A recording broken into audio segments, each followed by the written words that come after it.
I can tell you without fear or nothing, majority of our northern leaders are lazy. Majority of our northern governors are lazy. Not all, majority.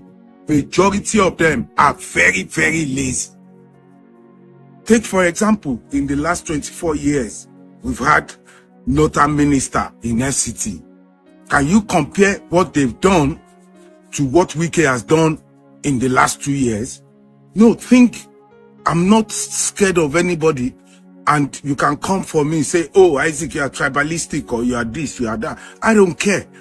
But truth be told, majority of northern leaders are lazy, very lazy, and the laziness is affecting their youth and the growth.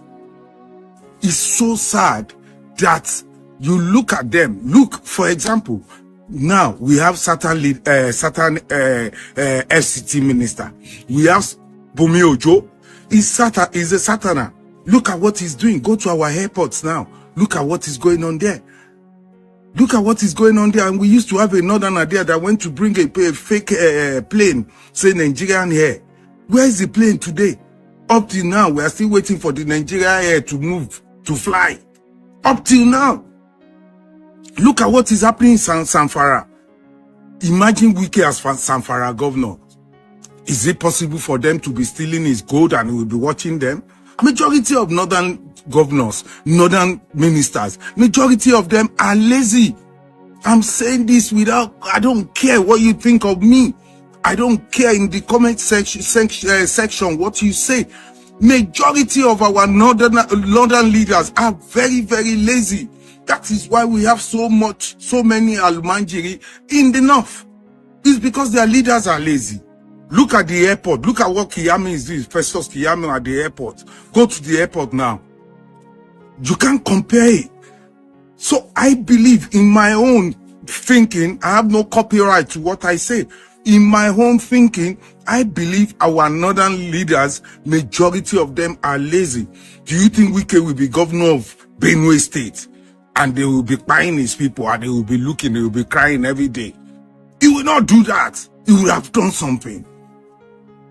Look at that pastor there or Reverend Father. He's just there crying every day. And when president decided to come, he was clearing the road, making the road nice. So he didn't know before that he would make the road nice. I say this without fear or anything. Northern leaders are lazy. In the last 24 years, can you compare the developments in Abuja and now? This is a special broadcast to call upon former Vice President Atiku Abubakar to please think twice about running in 2027. I speak to you today a truth that I know is very, very difficult, but I can't help but speak what is inside my heart. It is a necessary truth for the future of our nation, Nigeria. It is also a truth that is born out of love and a deep desire for our progress. We honor Alhaji Atiku Abubakar, a man who has served this great nation in many capacities. As Vice President, businessman, a believer in democracy, and someone who has dedicated over 3 decades of his life to public service. You deserve to be honored, sir. But even the most loyal servant to a nation must know when to pass the baton or torch to the next generation. Even the strongest tree must give way for a new seed to grow. Alhaji, you have contested for presidency 6 times, and each time the people of Nigeria have spoken clearly and decisively. This shouldn't be about your personal ambition. It should be about our reality. The time has come for you to step aside, not in defeat, but in dignity. Real leadership is not just about holding power. It is also about knowing when to go and who to pass it to. Please find the courage to do that very soon. In 2019, you saw potential in Peter Obi and you chose him to be your running mate. In 2023, both of you stood as presidential candidates in 2 different parties. Your votes were split, giving room to the rise of this present regime of tyranny. Wisdom demands that you should be wiser this time around. It is said, once beaten, twice shy. But when it's not just once beaten, but several times beaten, it is time to know God may be saying something. And now we see a different kind of leader rising. Peter Obi, a man who in 2023 captured the hearts of many young people, of everyday Nigerians, and those who had long given up hope in politics. A man who didn't buy loyalty, but earned trust. He didn't come with billions like others. He came with ideas, vision, and integrity. He did not speak at the people, but he listened to the people with a vision for a promising future. This is the kind of leadership that Nigeria needs now. Sincere, focused, and accountable. Nigeria is not a country of old men alone. It is a country where over 70% of our people are under 35 years. We cannot continue to be a young nation led by those unwilling to make room for the next generation. To truly move forward, we must choose legacy over ego. We must make way for a new Nigeria. This is not the time to divide the opposition. This is not the time to settle scores. It is the time to unite to save Nigeria. It is not the time to compete when we should collaborate. To defeat the ruling party, we need a united front, a common vision, and a candidate who can inspire hope and not just votes. That candidate is Peter Obi. This speech and this call is not meant to be a political talk. It is all about seeing the birth of a new Nigeria. And whatever we can do or give up or sacrifice to make that possible, it should be the dream and the aspiration of all Nigerians. In conclusion, I want to call upon you, sir, Alhaji Atiku Abubakar. Your name is etched in Nigerian history. But perhaps your greatest act of leadership now is not to run again, but to support, to mentor, and to endorse the future. And I know you can do it, sir. You're a statesman. Stand not as a competitor in 2027, but as a kingmaker, a statesman, a patriot who knew when to pass the baton. A new generation is ready. The people are ready. Let Atiku step aside. Let Obi step forward. And let Nigeria rise again. This is my humble call. I've not been paid to do this. I did this because of my love for a new Nigeria. To bring an end to this regime of tyranny, all of us must come together, unite, irrespective of our tribal differences or religious differences. We only have one nation to call our own nation, and that nation is Nigeria. And Nigeria must rise again. This is the time to see the birth of a new Nigeria. Once again, thank you, Alhaji Atiku, for being a great statesman and stepping aside to allow the birth of a new Nigeria. Thank you, everyone. Governing party and getting into the opposition. Some will say that you have committed political suicide. You know, being a member of a ruling party, it means that the only thing that can make you to leave such a platform for a new platform is because you want to play politics based on principles. And of course, you know that Nigeria is yearning for a change, for a new Nigeria. Whoever is a Nigerian and is telling you he's happy with the status quo is doing it either for pecuniary or personal interests, certainly not because of national interests, because you have seen that the economy has collapsed. As I'm talking to you, the deficit in the economy is 11 point something trillion naira. 3.36 trillion naira is to be used for subsidy alone. As you can see, the security apparatus has collapsed. The terrorists now come to Abuja to release their own prisoners, and the president cannot release their victims, the victims of the president captured in the train. They have spent 114 days in captivity. Security has collapsed. You can imagine the governor of the president, the governor of Katsina State, weeping and crying, telling the people that men now voluntarily give their wives and daughters for the terrorists to enjoy sexually for 1 week. I'm talking about the governor of Katsina State, the governor of the president. And corruption has collapsed. One person stealing 109 billion naira. And this APC ran under the mantra of anti-corruption, of economy and security. So APC has failed. And their failure is built on the foundation of the failure of PDP. That failed first, they acknowledged that they failed. In fairness to them, they apologized to Nigerians. So Nigeria is yearning for a change. Having looked through the constitution of Labour Party, I told you the last time I came, and I cannot enter a party first except I am appraised with their modus operandi. And when I read through the constitution, I realized that Article 8C of the Labour Party actually said as one of its objectives to create a new Nigerian personality who will be patriotic, altruistic, transparent, committed to due process and rule of law in governance, in industry, and in all spheres of our national life. Also, if you go to L of that article stating the objective, he said to promote rapid technological and scientific advancement of Nigeria as a basis to take away this economy from underdevelopment to industrialized society in all our spheres. And then to pursue this, if you go to P, through the principles of integrity. So when you check this and check the sound that is coming out from the presidential candidate and vice presidential candidate of Labour Party, I now realize why they chose Labour Party, because these are exactly what they have been saying, to transform Nigeria from consumption to production. You and I know that Dati Baba Ahmed is one of the originators of the due process, because he has encapsulated in his own vision that procurement and inflation of contract has been the sources of corruption in this country. So when you combine these two cerebral human beings, we are entering the realm of a new Nigeria. Okay, can you absolve yourself, Kenneth Okonkwo, from the challenges that the APC-led federal government is going through when you marketed the same President Muhammadu Buhari administration to Nigerians? Do you feel sad that you sold this candidate to Nigerians who is now the president of the country? Let me tell you something. I absolve myself 100%. One, I was never part of his government whatsoever. But you sold him to Nigerians. Good. By 2015, I was in PDP. I did not bring Buhari to power. Let me confess, I have a personal love for President Buhari. Good. I did not help to bring him to power, because by 2011, he had openly and said he's retiring from politics.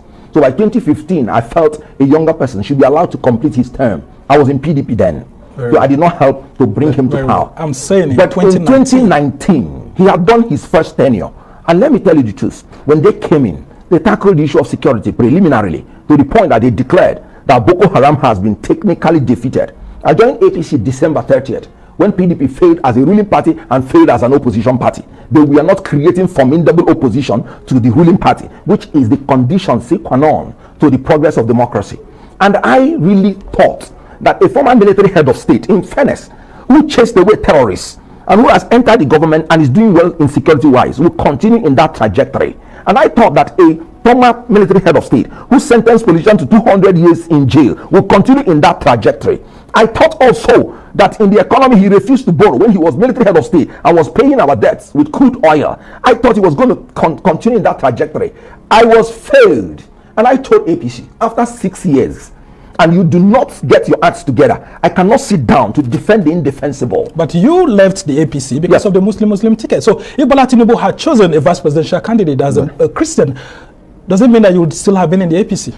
Now, let me make it clear. If you've been following my column, I write the Sunday Sun of the back page, of the Sunday Sun. Good. I have been saying it, that the ticket about 2023 must be a ticket that will accede to the equity and justice and fairness in Nigeria. I granted interview to one sister television, and I say I am not going to say who I will support until the candidates come out with their vice presidential candidates, because in 2023 I wasn't going to play the game of party. I was going to play the game of Nigeria.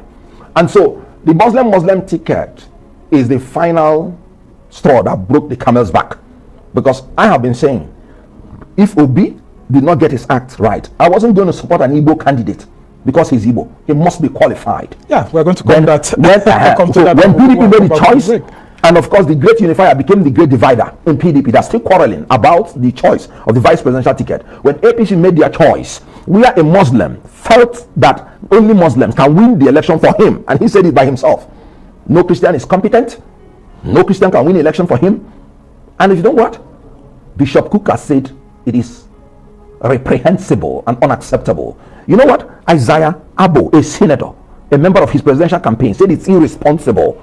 So for me, I would rather listen to this gentleman and make that ticket unacceptable to me as the convener of equity and justice. When Peter Obi made his own choice, you can see that the choice satisfied the constitutional requirement of balancing in ethnic, linguistic, and religious considerations. All right, I'll ask you to hold on there. Let's go on the short break. And when we come back, I want to quiz you on your statement calling on Indigbo to support Peter Obi as an Igbo candidate, which is really leading to a lot of backlash by Obi's supporters. You're still watching the Arise interview. The conversation continues after the break. Stay with us. Welcome back to the Arise interview. I'm Somna Sambo, and of course, we're still taking a look at the politics of Labour Party, and of course, some of the things that are happening there, including recent defections. And of course, my guest in the studio is still Kenneth Okonkwo, a Nollywood actor and Labour Party member. Now, I want you to tell me about that tweet you put out asking the Indigbo Nation, the people of the southeast of Nigeria, to ensure that they support Peter Obi to emerge president of Nigeria in 2023. And some of Obi's supporters are finding it very offensive, saying that you're trying to make him look like an Igbo candidate, and that had always backfired in the past whenever anyone from the southeast comes from that gamut of wanting to be president of Nigeria just because he comes from the Igbo nation, not because that person wears the Nigerian toga. You see, you cannot imagine how happy I am when people are saying that. That automatically tells you that if you're an Igbo man, you're loved by the entire Nigeria. Because it must be people from the other extractions that are saying, sorry, Obi is not an Igbo candidate. Obi is the best president of Nigeria who happens to come from Southeast. Now, when I became a Labour Party member, the youths called me. They say all of them in the Southeast are moving towards Labour Party. But they say that there are some politicians in the Southeast that are discouraging them, that yes, Obi is the most qualified, but that they should not vote for Obi because it will be wasted votes. You may have listened to them, some of them, in the national television, coming out to say Obi is the most qualified, but because he doesn't have structures, because he doesn't have this, that he is not going to win. So I told the youths, excuse me, if other youths of the other parts of Nigeria are rooting for Obi, who is that politician from the Southeast to come and deceive you that your vote will be wasted if you cast it for Obi? Have you not been wasting your votes for 24 years? Vote for Obi. Don't listen to them. Whether it is wasted or not, you have made a statement out of it that we want a new Nigeria. So actually, it was in furtherance to the fact that Peter Obi is powered by Nigeria, not Ndigbo. That's why I'm telling the youths, join the other youths of the other parts of Nigeria. Don't listen to those failed politicians. They have even made it public. It's not even anything private. So it is actually a call for all Nigerians to know that Obi is not an Igbo candidate and couldn't have been. You know the first people that powered Obi into power? Doyin Okupe. Is he Southeast? He was the first person that stepped down for Obi as a presidential aspirant. Older than Obi. That's the People Democratic Party. Yes, equally qualified to be president. But he said, no, equity and justice demands that if my people had become president and had been blessed with vice president within 24 years, equity and justice demands that it should go to Southeast. This is the word of Doyin Okupe.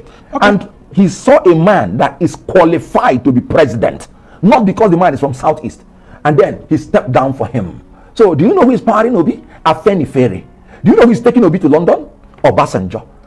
Does that name sound as if they come from Southeast? So no failed politician from the Southeast is going to stop this journey towards a new Nigeria, powered by all Nigerians. Well, considering the number of other Southeast presidential candidates in the 2023 election, like Abga, for example, and of course you have people like Ifeanyi Okowa, who is an Igbo but of South extraction, Kachikudu maybe, and all of that. Don't you think that these people consistently being in this race will eat away from some of the votes that Peter Obi is going to get?